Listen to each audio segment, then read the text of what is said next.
Good morning বন্ধুরা, তোমরা কেমন আছো? আশা করি তোমরা সবাই ভালো আছো। যে যেখান থেকে আমার ভিডিওটা দেখছো তাদেরকে জানাই অনেক অনেক ভালোবাসা, বড়দের আশীর্বাদ আর ছোটোদের ভালোবাসা নিয়ে একটা সুন্দর ব্লগ তোমাদের সাথে স্টার্ট করলাম। আশা করি তোমরা সবাই ভালো আছো আর তোমরা কিন্তু আমাকে অনেক অনেক করে ভালোবাসা দিও, সাপোর্ট করো।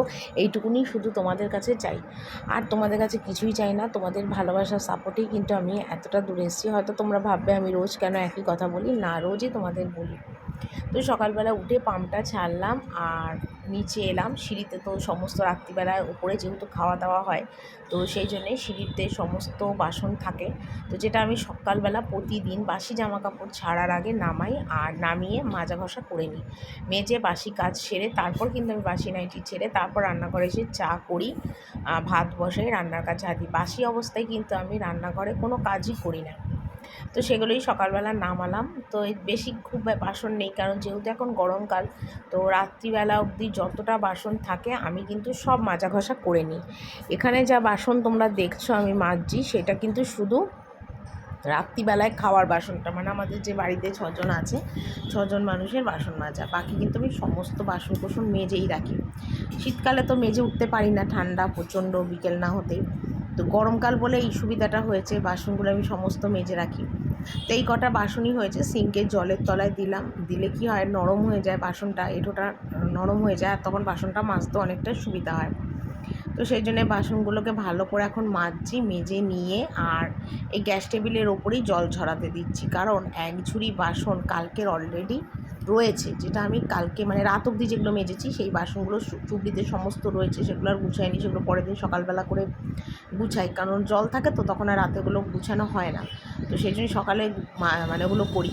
তো সেখানের জন্য ওগুলো গুছিয়ে নিয়ে রয়েছে, আর এখন সকালে যেগুলো মাজলাম ওগুলো জল ঝরে গেলে একবারে মানে চুবড়ি ভর্তি বাসন হবে, তারপর সেগুলোকে আমি গোছাবো। তো বাসন টাসন মেজে রান্নাঘরে জল টল দিয়ে পরিষ্কার করে তারপর ওপরে এলাম, আর ওপরে এসে দেখতেই পাচ্ছ বাসি নাইটি ছেড়ে একদম গা হাত পা ধুয়ে স্নান করলাম। আজকে মাথায় শ্যাম্পু করেছি, শ্যাম্পু করে মাথায় স্নান করেছি, কারণ সকালবেলা উঠে মাথায় শ্যাম্পু করে নিলে আমার সুবিধা হয়, কারণ বেলার দিকে না মানে বিছনাবাটি তুলে কাপড় জামা কেচে মাথা ঘষতে রান্না থাকে, আর যেন আমার শরীরে কুলোয় না। তো সেই কারণের জন্য আজকে সকাল সকাল সুযোগ হলো বাসনটা মেজে নেওয়ার, সেই জন্য। আর তোমাদের দাদাভাইকে আজকে বলেছি যে চাটা কিন্তু তুমি করবে, আমি কিন্তু চা করতে পারবো না, কারণ সকালবেলা আমার জামা কাপড় কাচা আছে, স্নান করব, মাথা ঘষবো, এইসব কাজগুলো আছে। তো সকাল সকাল স্নান করে বেশ ভালো লাগছে, ফ্রেশ লাগছে।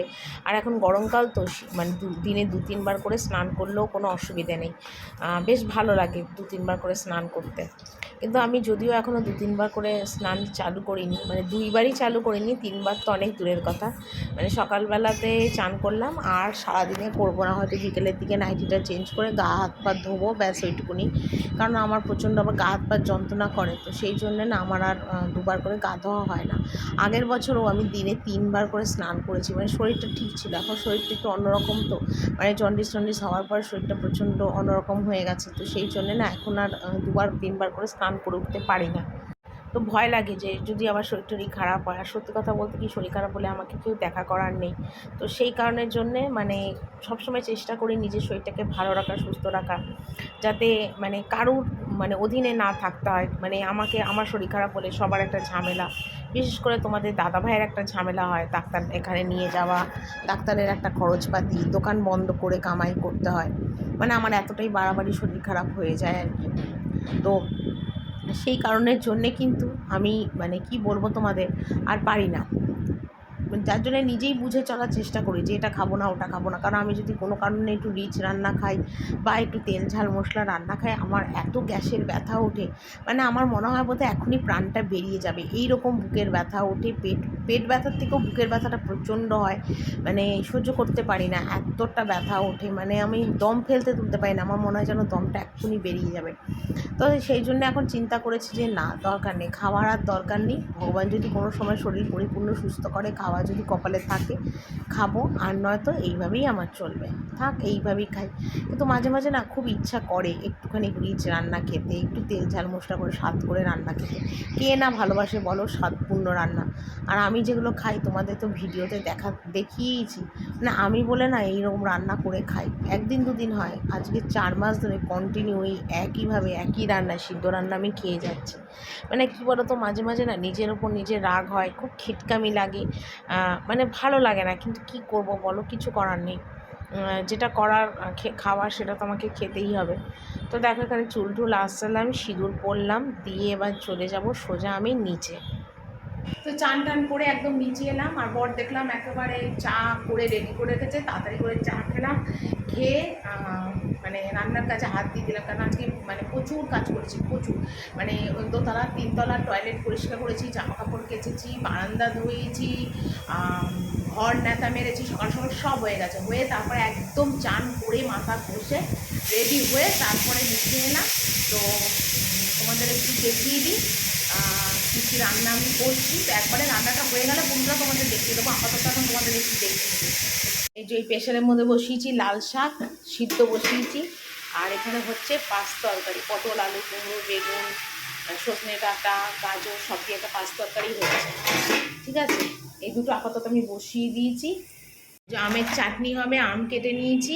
আর এই যে তোমার ফরচুনের সোয়াবিনের আছে, আজকে সোয়াবিন আলুটা হবে, কিন্তু ওটা দুবেলারই একবারে করে রাখবো। এই যে সোয়াবিন আলু। ঠিক আছে, এই হলো আজকে আমার রান্না। একবার রান্না হয়ে যাক, তারপর তোমাদের একবারে দেখিয়ে দেবো।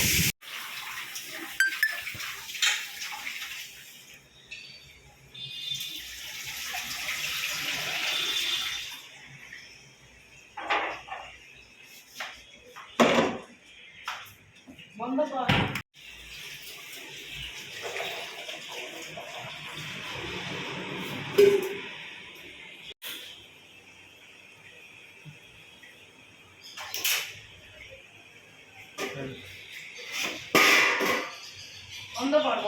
তো দেখো বাবুকে এখানে খেতে দিয়ে দিয়েছি লাল শাক, আর এই যে তরকারিটা হয়ে গেছে, এই দিয়ে এখন বাবুকে খেতে দিয়ে দিয়েছি, আর রান্নাটা একবারে কমপ্লিট হোক, তারপর তোমাদের একবারে দেখিয়ে দেবো। রান্নার ফাঁকে এখন বসে গেলাম বাসনগুলো গুছোতে। সকালবেলাই তো বাসন কোসন মাজা হয়ে গেছিলো, আর এই বেলার দিকে যা বাসন বেরোবে টুকটাক বাসন, মানে সকালে বাবুর মানে ভাত খাবার থালা বাটি গ্লাস, তারপরে ধরো চায়ের বাসন, রান্নার টুকিটাকি বাসন। আর যেহেতু আজকে নিরামিষ রান্না করছি, সেই জন্য অতটা সমস্যা নেই। আমিষের দিনে বেশি মানে মাজা ঘষা করতে হয়, তো সেই জন্যে যেইটুকুনি বেরিয়েছে হলো। আর ওদিকে রান্নার জন্য গ্যাসে একটা কি বসিয়েছি এখন আমার ঠিক মনে নেই ভয়েস দেওয়ার সময়। তরকারি তো হচ্ছিলো, তাও কিছু একটা হচ্ছিলো, তো ভাবলাম একদম গ্যাসটা কমিয়ে বাসনগুলো একটু গুছিয়ে নিই। তো বাসনগুলো গুছিয়ে নিচ্ছি, আর একেবারে মোটামুটি হাতের কাজকর্ম গুছিয়ে নিয়ে আমি দুটো ভাত খাবো। আর অনেক সকালবেলা উঠেছি তো, আর চান টান করেছি, চা বিস্কুট খেয়েছি, খুব খিদেও লেগে গেছে। আর এখন তো আমি দুপুর দুটোর আড়াইটার বাবু হয়ে গেছি, এখন তো আর বেশি বেলা করে আমি খাই না শরীরের জন্যে, কারণ খাওয়াটাও হজম করার একটা ব্যাপার আছে। তো সেই জন্য হালকা ফুলকায় রান্না করেই খাই। তো যাকগে, এখন আমি বাসনগুলো আপাতত সব গুছিয়ে নিলাম, গুছিয়ে নিয়ে তারপর তোমাদের একবারে রান্না কী করেছি না করেছি সবটা দেখাবো। তো খাটের তলাটায় মানে চৌকির তলা হঠাৎ খেয়াল হলো যে চৌকিতে আমরা সব কাটি তো, আর নিচে খোসাগুলো পড়ে চৌকির ওই ফুটোগুলো দিয়ে, তো সেটা একটু ঝেড়ে পরিষ্কার করে নিয়েছি। দেখো কত খোসা পড়েছে, এগুলো ফেলে দিলে আর কোনো নোংরা নেই। এমনিতে রান্নাঘর আমার তো নোংরা থাকে না, যদিও রোজ মুছি, তো যেটুকুনি নোংরা আছে সেগুলোকে আবার একটুখানি মানে ঝেড়ে ফেলে দিচ্ছি, তাহলে মুছতে পরে সুবিধা হবে।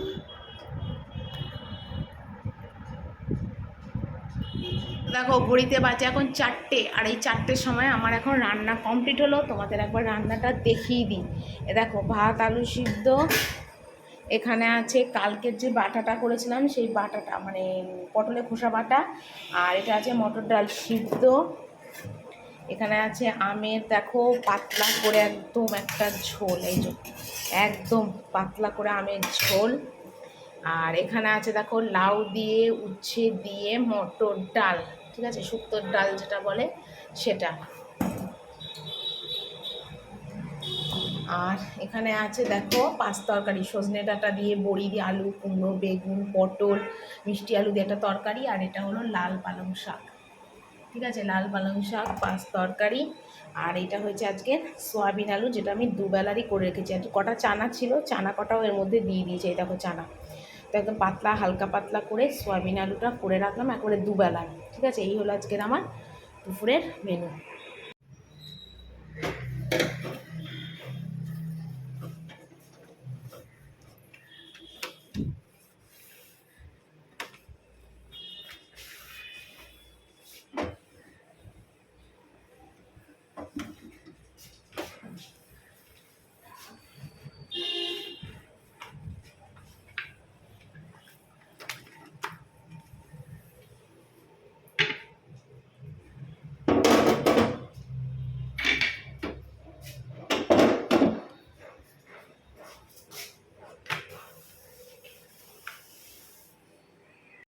তো সকালবেলা উঠেই আজকে টিসনার চাদর তুলে দিয়েছিলাম, কিন্তু সকালবেলা অনেক তাড়া ছিল, সেই জন্যে বিছনার চাদরটা পাততে পারিনি। তো এখন একদম রান্নাবান্না কাজ করে রান্নাঘরের সমস্ত কাজ কমপ্লিট করে তারপরে এলাম উপরে। এখন বিছনার চাদরটা মানে পাতবো, বালিশের ওষারগুলো লাগাবো, জামা কাপড় আছে কিছু সেগুলো ভাঁজ করবো, এইসব টুকিটাকি কাজগুলো আছে।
আজকে 4টে বেজে গেল, তো তারপরেও আর মানে রেস্ট পাইনি। তো এসে ভাবলাম চলো আগে টিসনাগুলো তুলে নিই, তারপরে বাকি কাজগুলো করি।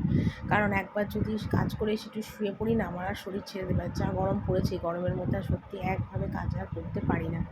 তো আর পারলাম না, দাঁড়িয়ে দাঁড়িয়ে বসে বসেই এখন বালিশের ওষারগুলো লাগাচ্ছি। আর ভীষণ গরম পড়েছে, তো একবার আমি এগুলো সেরে একবারে গায়ে একটু জল ঢেলে আসবো, কারণ প্রচণ্ড গরম লেগে গেছে। সারাদিন কাজের পরে শরীরটা এতটা ক্লান্ত হয়ে পড়ে, এতটা ক্লান্ত হয়ে পড়ে, আর তোমাদের কী বলবো, মানে আমার আর কোনো ভাষা নেই, মানে মানে কোনো কথা বলার। আমি এখন যে তোমাদের ভয়েসটা দিচ্ছি সেটাও মানে ইচ্ছা ছিল না আজকে ভয়েস এডিটিং করার, কিন্তু তবু ভয়েসটা দিচ্ছি, কারণ সত্যি কথা একই সময় না আর আমার শরীরটা চলে না, মানে শরীরটা এতটা ক্লান্ত হয়ে পড়ে। তো যাকগে। আর এখানে দেখো প্রচুর জামা কাপড়, তোমাদের দাদাভাইয়ের জামা কাপড়গুলো আলাদা করবো, যেগুলো ওই ঘরে যাবে, আমারগুলো এইখানে ভাঁজ করবো, ছেলেরগুলো করবো, মানে আলাদা আলাদা করে সবগুলো গুছবো আর কি। আর এখন গরম পড়েছে তো ভীষণ, তো সেই কারণের জন্য না মানে সমস্ত কিছু মানে ধোয়া পরিষ্কার করাটাই ভালো, এই হলো কথা। তো চলো বন্ধুরা, আজকের ভিডিওটা আমি এখানেই শেষ করি। কালকে আবার সুন্দর ভিডিও নিয়ে চলে আসবো। আশা করি তোমাদের ভিডিওটা অনেক ভালো লাগবে। আর তোমরা প্লিজ আমাকে একটু ভালোবাসা দিও, সাপোর্ট করার, ভিডিওটা অনেক অনেক করে দেখো, শেয়ার করে দিও, এটুকুনি তোমাদের কাছে চাই। তো চলো বন্ধুরা, আজকের ভিডিওটা এখানেই শেষ করি। কালকে একটা সুন্দর ভিডিও নিয়ে চলে আসবো। আজকের মতন বিদায় নিলাম, টাটা।